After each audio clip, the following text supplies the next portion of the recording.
Hello my dear students, welcome back to one more class. आज की इस class में हम अमाइंस चैप्टर का थर्ड लेक्चर स्टार्ट करने वाले हैं। थर्ड लेक्चर में मैं आपको समझाने वाली हूँ बेसिक कैरेक्टर ऑफ अमीन्स। सो ये बेसिक कैरेक्टर जो है हम जो स्टडी करने वाले हैं ये एक इम्पॉर्टेंट पार्ट है हमारे अमाइंस चैप्टर का, right. So basic character of amines हम अभी स्टार्ट करने वाले हैं। तो चलिए स्टार्ट करते हैं कि अमाइंस जो है ये बेसिक इनको कंसिडर क्यों किया जाता है। तो फॉर्मूला हमें पता है अमाइंस का फॉर्मूला क्या होता है, RNH2। प्राइमरी अमाइंस के बारे में ही हम यहाँ बात करेंगे और उसके बाद में हम बात करेंगे कि एलिफैटिक और बाकी सभी एरोमेटिक अमाइंस किस तरीके से बेसिक कैरेक्टर के ऊपर वर्क करते हैं। तो जैसे कि ये नाइट्रोजन है, इस नाइट्रोजन के ऊपर क्या है, एक लोन पेयर है और ये क्या कर सकता है, नाइट्रोजन जो है किसी ना किसी को लोन पेयर जो है अपनी डोनेट कर सकता है। अब अगर इसने लोन पेयर डोनेट कर दी है, लोन इलेक्ट्रॉन्स और लोन पेयर मैं कहूंगी, लोन इलेक्ट्रॉन से ज़्यादा लोन पेयर जो है ये किसी ना किसी को डोनेट कर सकता है और इसीलिए इसको जब भी कोई किसी को इलेक्ट्रॉन पेयर डोनेट करता है मतलब उसको कहा जाता है लुईस बेस, राइट। क्या कहते हैं हम उसको, लुईस बेस कहते हैं। तो अभी हम इसको बेसिक कैरेक्टर को समझने के लिए एक और रिएक्शन देख लेते हैं जिसमें हम ये देखेंगे कि ये जो RNH2 ग्रुप होता है तो इट मीन्स अमाइंस को जब आप वाटर में डिसॉल्व करोगे तब क्या होगा, देखो जैसे ही अमाइंस को हम वाटर में डिसॉल्व करने की कोशिश करते हैं तो उस वक्त पे क्या होता है, यहाँ पर आप ध्यान से देखोगे तो ये लोन पेयर जो है, ठीक है, इससे क्या होता है RNH3, यहाँ पर 2 है, एक हाइड्रोजन जो है ये लोन पेयर के साथ में यहाँ अटैच हो जाएगा और ये बन जाएगा RNH3 और यहाँ पर आ जाएगा पॉजिटिव चार्ज, ठीक है। ये हमारा एक प्रोडक्ट बना और साथ में ही ये बेसिक आयंस को रिलीज कर देता है और इसीलिए भी हम कहते हैं अमाइंस का बेसिक कैरेक्टर जो है वो एक्सप्लेन कर सकते हैं हम, क्योंकि OH निगेटिव जो है यहाँ पर रिलीज कर दिया है। चलिए अब अगर मैं लॉ ऑफ इक्विलिब्रियम लगाऊं इसमें तो मैं सिंपल सा अगर इक्विलिब्रियम कांस्टेंट अगर मुझे निकालना है इसमें से, तो इक्विलिब्रियम कांस्टेंट हम कैसे निकालते हैं, हम निकालते हैं कॉन्सेंट्रेशन ऑफ प्रोडक्ट जितने भी प्रोडक्ट्स हैं हमारे अपॉन कॉन्सेंट्रेशन ऑफ रिएक्टेंट आ जाता है। क्या आता है, कॉन्सेंट्रेशन ऑफ रिएक्टेंट, तो हमने यहाँ पर कॉन्सेंट्रेशन ऑफ रिएक्टेंट दे दिया है। जैसे कि हमने वाटर यूज किया है एज अ सॉल्वेंट तो हम क्या करते हैं, इसको वाटर में, इस वाटर के कांस्टेंट को इसमें क्या करते हैं, मल्टीप्लाई कर लेते हैं। उसके बाद में हमारे पास में ये कॉन्सेंट्रेशन बचता है और वो होता है प्रोडक्ट और रिएक्टेंट का कॉन्सेंट्रेशन। जब आप वाटर के जब यहाँ पर आप इस इक्विलिब्रियम कांस्टेंट के साथ में वाटर को जब इन्वॉल्व करते हो तो इसे हम कहते हैं Ka फॉर क्या होता है, इक्विलिब्रियम कांस्टेंट ऑफ एसिड, और जैसे कि ये बेस है इसलिए मैं यहाँ पर यूज करूंगी Kb। तो इस कांस्टेंट को हम कह सकते हैं Kb। तो Kb मतलब हम कैसे कैलकुलेट कर सकते हैं, concentration of product upon concentration of reactant. अब ये बेसिक कैरेक्टर से कैसे रिलेट करता है वो मैं आपको बताती हूँ, ठीक है। अब देखो Kb को हम जनरली किसके फॉर्म में एक्सप्रेस करते हैं, हम Kb को जनरली एक्सप्रेस करते हैं in the form of Pkb। तो Pkb मतलब क्या होगा, माइनस लॉग ऑफ Kb। क्या होगा ये, माइनस लॉग ऑफ Kb। तो किसी भी बेस की कौन सा स्ट्रॉन्गर बेस है, कौन सा वीकर बेस है, ये सब कौन डिसाइड करता है, ये सब डिसाइड करता है वैल्यू ऑफ Kb, ठीक है। अगर Kb की वैल्यू ज़्यादा है तो उस बेस को ज़्यादा स्ट्रॉन्ग बेस कंसिडर किया जाता है। और Pkb हम यहाँ लिख भी सकते हैं, तो हम क्या लिखेंगे यहाँ पर, देखो हम ये लिखेंगे more the value of Kb। अगर Kb की वैल्यू ज़्यादा आती है, यहाँ पर ये जो Kb की वैल्यू आ रही है, अगर ये Kb की वैल्यू ज़्यादा आती है, या फिर और देखो, और मैंने अलग से लिख लिया है, और less the value of Pkb। अगर Pkb की वैल्यू कम है तो इन दोनों सिचुएशन में हम क्या मानते हैं, स्ट्रॉन्गर इज द बेस। हम क्या मानते हैं, स्ट्रॉन्गर इज द बेस। तो अमाइंस जो है बेसिक कैरेक्टर सिर्फ अमाइंस का ही नहीं, जब भी हम किसी का बेसिक कैरेक्टर स्टडी करते हैं तो हम जनरली Kb की ही वैल्यू फाइंड आउट करते हैं और ये हम चैप्टर जो है हमारा केमिकल इक्विलिब्रियम उसमें हम ये स्टडी करते हैं, राइट। तो अब देखो ये तो हो गया हमारा वैल्यू कि अगर हम Pkb की वैल्यू कैलकुलेट करते हैं और उसी के बेसिस पे हम डिसाइड करते हैं कि वहाँ पर जो है प्रॉपर तरीके से इसका वैल्यू निकाली है या फिर नहीं निकाली। तो इस बेसिस पे हम कुछ जनरलाइजेशन कर सकते हैं और वो क्या जनरलाइजेशन है वो वन बाय वन मैं आपको यहाँ पर एक्सप्लेन भी करते चलूंगी। सो फर्स्ट हमने जनरलाइजेशन ये किया है कि जो हमारे एलिफैटिक अमाइंस जो होते हैं, क्या होते हैं? Aliphatic amines. This aliphatic amines are stronger bases. हम एलिफैटिक अमाइंस को क्या कहते हैं? Aliphatic amines are stronger bases than ammonia. हमने ये कहा कि हमारे एलिफैटिक अमाइंस जो होते हैं ये स्ट्रॉन्गर बेस होते हैं अमोनिया के कंपैरिजन में। किस तरीके से हम एक्सप्लेन कर सकते हैं? देखो मैं एक एग्जांपल लेती हूँ और एक्सप्लेनेशन देती हूँ। अब देखो अगर मुझे NH3 लिखना है तो मैं इस तरीके से हमने लिख लिया है, तो ये बन गया हमारा NH3 जिसकी नाइट्रोजन के ऊपर एक लोन पेयर है, ठीक है। तो ये हो गया हमारा अमोनिया। अब हम एक एलिफैटिक अमाइन ले लेते हैं। एलिफैटिक अमाइन मतलब हो गया यहाँ पर ओपन चेन अमाइन, RNH2 ही मैंने लिया और यहाँ पर भी देखो नाइट्रोजन के ऊपर एक लोन पेयर है, ठीक है। अब देखो यहाँ पर ये हाइड्रोजन है, इनकी कोई इलेक्ट्रॉन रिलीजिंग टेंडेंसी या फिर इलेक्ट्रॉन गेनिंग टेंडेंसी नहीं होती है। बट यहाँ पर जो अल्काइल ग्रुप अटैच्ड है, इस अल्काइल ग्रुप का नेचर जो होता है वो होता है प्लस आई इफेक्ट। कौन सा होता है इसमें? प्लस आई इफेक्ट होता है। प्लस आई इफेक्ट मतलब होता है इलेक्ट्रॉन रिलीजिंग टेंडेंसी। क्या होता है इसका? इलेक्ट्रॉन रिलीजिंग टेंडेंसी होती है इसकी। तो ये क्या करेगा? ये इलेक्ट्रॉन्स ये रिलीज करेगा, ये जो है ना अल्काइल ग्रुप जो है इलेक्ट्रॉन्स को रिलीज करेगा और जिसकी वजह से यहाँ पर नाइट्रोजन के ऊपर इलेक्ट्रॉन डेंसिटी बढ़ जाती है। तो क्या होता है यहाँ पे? Electron density increases. यहाँ पर इलेक्ट्रॉन डेंसिटी इंक्रीज होना स्टार्ट हो जाती है। और अगर इलेक्ट्रॉन डेंसिटी इंक्रीज हुई, ठीक है, अगर इलेक्ट्रॉन डेंसिटी वहां पर इंक्रीज हुई तो उसको इलेक्ट्रॉन पेयर देने में ज्यादा आसानी होगी, ठीक है। तो हमने क्या देखा? हमने ये कहा है कि एलिफैटिक अमाइंस ज्यादा स्ट्रॉन्गर बेसिस होते हैं एज कंपेयर्ड टू अमोनिया। और ये हमने एक्सप्लेन किस बेसिस पे किया? On the basis of electron releasing tendency of alkyl group, ठीक है। तो अब इलेक्ट्रॉन रिलीजिंग टेंडेंसी है तो क्या होगा? वहां पर क्राउडिंग बढ़ेगी। अगर क्राउडिंग बढ़ेगी तो वहां पर क्या होगा? इलेक्ट्रॉन्स को निकालना थोड़ा सा इजी हो जाएगा, ठीक है। बट इस सिचुएशन में, अमोनिया के सिचुएशन में ऐसा कुछ भी नहीं होता है, राइट। ऐसा कुछ भी नहीं होता है कि भाई क्योंकि इनके टेंडेंसी नहीं होती तो यहाँ पर ये जो इलेक्ट्रॉन डेंसिटी ज़्यादा नहीं होती। और इलेक्ट्रॉन डेंसिटी की बात अगर हम दोनों में कंपैरिजन करें तो एलिफैटिक अमाइंस में हम कहेंगे कि इलेक्ट्रॉन डेंसिटी अल्काइल ग्रुप की वजह से बढ़ जाती है और अगर इलेक्ट्रॉन डेंसिटी बढ़ गई तो उस इलेक्ट्रॉन को निकालना थोड़ा सा इजी हो जाएगा। और जैसे ही वो डोनेट करेगा वन लोन पेयर, उसको बेसिक नेचर जो है वो कंसिडर कर दिया जाएगा। इसी के साथ में हम ये भी देखते हैं कि जो हमारा सेकेंड जनरलाइजेशन भी हम कर सकते हैं। कैसे कर सकते हैं सेकेंड जनरलाइजेशन? देखो हम सेकेंड जनरलाइजेशन ये कहेंगे कि ये जो एनिलीन जो होता है, एनिलीन क्या होता है? Aniline is weaker base than ammonia. उसके बाद में हम स्पेसिफिकली हम एरोमेटिक कंपाउंड्स के बारे में भी पढ़ेंगे। अब देखो aniline is weaker base than ammonia कैसे होगा? फिर से अगर हम बात करें अमोनिया की तो देखो यहाँ पर ये इस तरीके से स्ट्रक्चर है। अब अगर हम एनिलीन की बात करें, देखो अगर हम एनिलीन में क्या होता है इस तरीके से, यहाँ पर ये N हो गया जिसके पास में एक लोन पेयर है और ये बन जाएगा NH2। तो अब देखो यहाँ पर क्या हो रहा है कि ये जो लोन पेयर है, this lone pair is involve in resonance. ये लोन पेयर क्या है? रेजोनेंस में इन्वॉल्व रहती है और ये लोन पेयर रेजोनेंस में इन्वॉल्व रहने की वजह से वो इलेक्ट्रॉन पेयर इजीली डोनेट नहीं करते हैं। देखो आप जो लोग भी देख रहे हैं बेटा, आप अपने अपने नोट्स कॉपी में ध्यान से लिख के रखिए, या तो फिर मेरा जब भी आप लेक्चर देखें तब साथ में अपनी एनसीईआरटी भी रखिए। जब ये दोनों चीज़ें आप सामने रखेंगे तब आपको थोड़ा सा समझने में ईजी होगा, क्योंकि मैं एनसीईआरटी बेस्ड पूरा अच्छे से समझाती हूँ, राइट।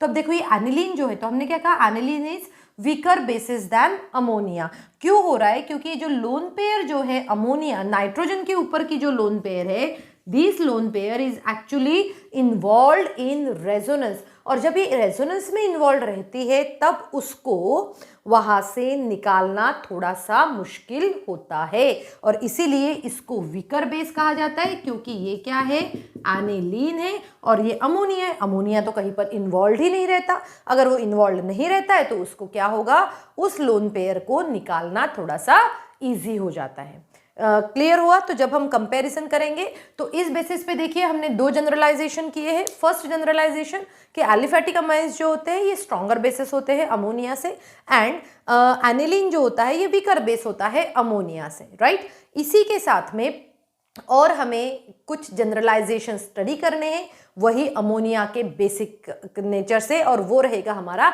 एलिफेटिक अमाइंस के बीच में। तो वो क्या होता है ये मैं आपको बताती हूँ। जल्दी से थोड़ा सा इरेज कर लेते, उसके बाद में मैं आपको अभी तक हमने दो जनरलाइजेशन देख लिए थे एलिफेटिक अमाइंस के, राइट। एलिफेटिक अमाइंस और अमोनिया में बेसिक कैरेक्टर में क्या डिफरेंसेस होते हैं वो अभी हमने देखा था। अब हम आते हैं हमारे थर्ड जनरलाइजेशन के ऊपर, और ये जो है ये one of the very important concept है बेटा, ध्यान से समझिए। इसमें क्या बोला हमने बोला है कि in aliphatic methyl amines the order of basic strength is secondary methyl amines ज्यादा स्ट्रॉन्गर होते हैं than primary and then tertiary. और इस सीरीज को एक्सप्लेन करने के लिए हमने क्या किया है, हमने ये तीन फैक्टर्स लिए हैं एक्सप्लेन करने के लिए।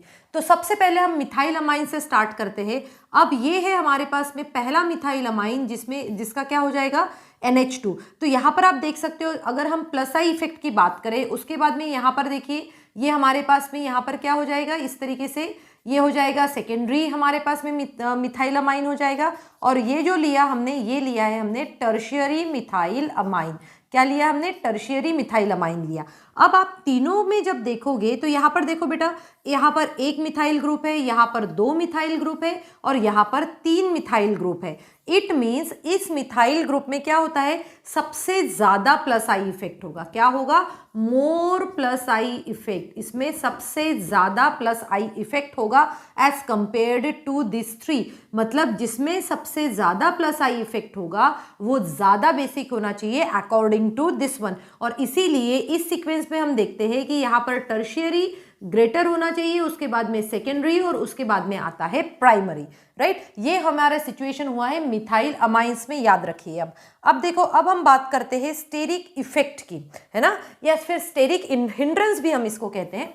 हम इसको हिंड्रेंस वर्ड भी यूज करेंगे, हिंड्रेंस। अब देखो, जब अगर हम स्टेरिक हिंड्रेंस की बात करते हैं तो क्या होता है कि जो ये प्राइमरी अमाइंस जो होता है, यहाँ पर देखो, यहाँ पर ये जो प्राइमरी अमाइंस होता है, इन प्राइमरी अमाइंस में यहाँ पर एक बल्कि ग्रुप प्रेजेंट है। क्या है, यहाँ पर सिर्फ एक बल्कि ग्रुप प्रेजेंट है। अगर मैं बात करूँ हमारे टर्शियरी अमाइन की, तो टर्शियरी अमाइन में क्या होता है, तीन बल्कि ग्रुप प्रेजेंट है।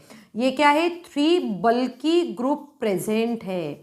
यहाँ पर 3 बल्कि ग्रुप प्रेजेंट है। और जब ये 3 बल्कि ग्रुप प्रेजेंट होते हैं किसी भी एटम के ऊपर, तो वो क्या करते हैं, क्या क्रिएट करते हैं, वहां पर स्टेरिक हिंड्रेंस क्रिएट करते हैं। और स्टेरिक हिंड्रेंस होने की वजह से, इतने सारे बल्कि ग्रुप प्रेजेंट होने की वजह से वो क्या करते हैं, उनकी बेसिक कैरेक्टर जो है वो थोड़ा सा कम हो जाता है। तो इसके बेसिस पे अगर आप देखोगे स्टेरिक हिंड्रेंस के बेसिस पे, तो प्राइमरी क्या होगा, प्राइमरी में सबसे कम स्टेरिक हिंड्रेंस होता है, इसीलिए वो क्या होगा, सबसे, हम कहेंगे यहाँ पर वो सबसे ज़्यादा बेसिक होगा। और उसके बाद में आएगा सेकेंडरी और उसके बाद में आएगा tertiary on the basis of steric hindrance. अब देखो, ये तो हमारे दो फैक्टर्स हो गए। अब हम तीनों फैक्टर्स का स्टडी करके लास्ट में हम जनरलाइजेशन करेंगे, ठीक है। अब अगर हम बात करते हैं सॉल्वेशन इफेक्ट की, तो सॉल्वेशन इफेक्ट में क्या होता है बेटा, देखो, जैसे कि ये अगर RNH2 में मैंने जब H2O के साथ में रिएक्शन करवाती हूँ तो ये बन जाता है RNH3 बन जाएगा इस तरीके से, देखो RNH3। अब अगर कोई एक और H2 मॉलिक्यूल आता है तो ये इसके साथ में हाइड्रोजन बॉन्ड बना लेगा। देखो, ये इसके साथ में क्या बना सकता है, हाइड्रोजन बॉन्ड बना सकता है इस तरीके से। ये हो गया हमारा प्राइमरी, ये हाइड्रोजन बॉन्ड बनाता है। सेकेंडरी की अगर हम बात करें तो सेकेंडरी के सिचुएशन में क्या होगा, यहाँ पर 2 ही हाइड्रोजन है, प्लस चार्ज आ जाएगा इसके ऊपर, ठीक है। तो ये क्या करेगा, ये सिर्फ और सिर्फ 2 वाटर मॉलिक्यूल के साथ में क्या बनाएगा, ये 2 वाटर मॉलिक्यूल के साथ में ही यहाँ पर यहाँ पर ये है सॉल्वेशन इफेक्ट, वो दिखा सकते हैं ना, सॉल्वेशन इफेक्ट मैं बता रही हूँ। अब देखो यहाँ पर है यहाँ पर देखो हमने ये 3 अल्काइल ग्रुप ले लिए। अगर हमने 3 अल्काइल ग्रुप ले लिए हैं तो ये सिर्फ और सिर्फ एक वाटर मॉलिक्यूल के साथ में ही इस तरीके से हाइड्रोजन बॉन्ड बना पाएगा। अब सॉल्वेशन इफेक्ट क्या होता है कि इस कैटायन को स्टेबिलाइज्ड होना है। ये जो कैटायन हुआ है ना, यहाँ से एक H+ लेके, यहाँ से H+ लेके ये जो कैटायन फॉर्म हुआ है, इस कैटायन को स्टेबलाइज्ड होने के लिए वो वाटर मॉलिक्यूल के साथ में बॉन्ड बनाते हैं। तो यहाँ पर क्या हुआ, ये वाटर मॉलिक्यूल के साथ में ये ज़्यादा बॉन्ड बना सकता है, मतलब ये ज़्यादा स्टेबल हो सकता है। उसके बाद में देखो इसने कम बनाया और टर्शियरी ने तो और भी कम बॉन्ड्स बनाए हैं। ठीक है बेटा, तो आप जब इसके बारे में लिखेंगे, जब भी हम इसके बेसिक कैरेक्टर के बारे में लिखेंगे, तब हम कहेंगे कि जहां पर greater the solvation of cation more will be the tendency, और हम कहेंगे greater will be the solvation of cation more will be the tendency of amine to change into cation by releasing the electron pair. ठीक है, तो इस basis पे हम अगर हम इस बेसिस पे देखें तो हम ये कह सकते हैं कि यहाँ पर जो है हमारा जो टर्शियरी अमाइन जो होगा, टर्शियरी अमाइन जो होगा वो लिस्ट बेसिक होगा। तो इस बेसिस पे हमारा प्राइमरी अमाइन जो है, प्राइमरी अमाइन सबसे ज़्यादा बेसिक होगा, फिर सेकेंडरी और फिर आता है टर्शियरी। तो आप यहाँ पर देख सकते हो कि इन तीनों इफेक्ट को स्टडी करने के बाद में हम कुछ जनरलाइजेशन कर सकते हैं। वो जनरलाइजेशन हम क्या कर सकते हैं, आप यहाँ देख सकते हो बेटा कि ये देखो जो टर्शियरी अमाइन होता है, टर्शियरी अमाइन जो होता है, ये tertiary amine due to steric hindrance, due to solvation effect, ये क्या रहता है, लिस्ट बेसिक ही रहता है, और इसीलिए इसको पुट किया गया है सबसे कम बेसिक में। ठीक है, कहाँ पुट किया गया है इसको, सबसे कम बेसिक में। अब हम बात करते हैं इन दोनों की। देखो इन दोनों की, अब अगर हम प्राइमरी की बात करें तो यहाँ पर देखो प्राइमरी जो है स्टेरिक हिंड्रेंस की वजह से तो सबसे ज़्यादा हो जाता है, और यहाँ पर भी क्या होगा, सॉल्वेशन इफेक्ट में भी ज़्यादा होता है। ठीक है, बट जब अगर हम बात करते हैं सेकेंडरी अमाइन की, तो सेकेंडरी अमाइन में क्या होता है, सेकेंडरी अमाइन इन तीनों में जो है मैग्नीट्यूड जो रहता है तीनों का वो एक जैसा रहता है, और इसीलिए ये क्या रहेगा, ये सबसे ज़्यादा बेसिक रहेगा, और यही हम जो है ऑब्जर्व करते हैं हमेशा। ठीक है बेटा, और एक चीज़ हमें और याद रखनी है कि ये तो हुआ हमारा एक्वस सॉल्यूशन में। अगर हमारे पास में कोई नॉन एक्वस सॉल्वेंट है, नॉन एक्वस सॉल्वेंट है, या फिर हमारे पास में गैसियस फेज है, देखो gaseous phase for methyl amines, आपको याद रखना है बेटा, फॉर मिथाइल अमाइंस, तो ये सीक्वेंस चेंज हो जाएगा क्योंकि उसमें सॉल्वेशन इफेक्ट नहीं रहेगा। और जब सॉल्वेशन इफेक्ट इसमें नहीं रहता है तब हम क्या कहते हैं, इसका सिंपल सा वो आता है कि tertiary, then secondary and then primary, अगर कोई नॉन एक्वस सॉल्यूशन है तो। ठीक है, क्लियर हुआ ये, और ये हमें याद रखना है मिथाइल अमाइंस के लिए, when they are in a aqueous solvent and when they are in a non aqueous solvent. और साथ में ही हमें एक चीज और याद रखनी है, जब हम इथाइल अमाइंस से बात करते हैं, जब हम इथाइल अमाइंस की बात करते हैं तो ये सीक्वेंस चेंज होकर हो जाता है, ये सीक्वेंस होता है यहाँ पर सेकेंडरी, देन टर्शियरी और देन प्राइमरी। ऐसा क्यों होता है, क्योंकि आप यहाँ देख सकते हो कि प्राइमरी में जब हम कंपेयर करते हैं, सिर्फ अब जब हम इन दोनों में कंपेयर करते हैं तो इसका प्लस आई इफेक्ट ज़्यादा था, इसीलिए हमने इसको फर्स्ट पोजीशन पे रखा है। ठीक है, तो जब वैसे ही आप जब इथाइल अमाइंस में कंपेयर करते हैं तो इथाइल अमाइंस में हमें ये सीक्वेंस जो है वो फॉलो होते हुए दिखेगा। तो जब भी आप इसकी प्रैक्टिस करते हैं, आप एनसीईआरटी में से पढ़ते हैं या फिर कोई भी क्वेश्चंस पढ़ते हैं, तब आप देखोगे कि इनको जो है हम इस तरीके से स्टडी कर सकते हैं। बेटा ये एसिडिक कैरेक्टर ऑफ अमाइंस पे एक क्वेश्चन डेफिनेटली रहता है, तो इसको ध्यान से पढ़िए, और अगर कुछ भी डाउट हो तो कमेंट सेक्शन में ज़रूर लिखिएगा। Thank you students and have a good day ahead.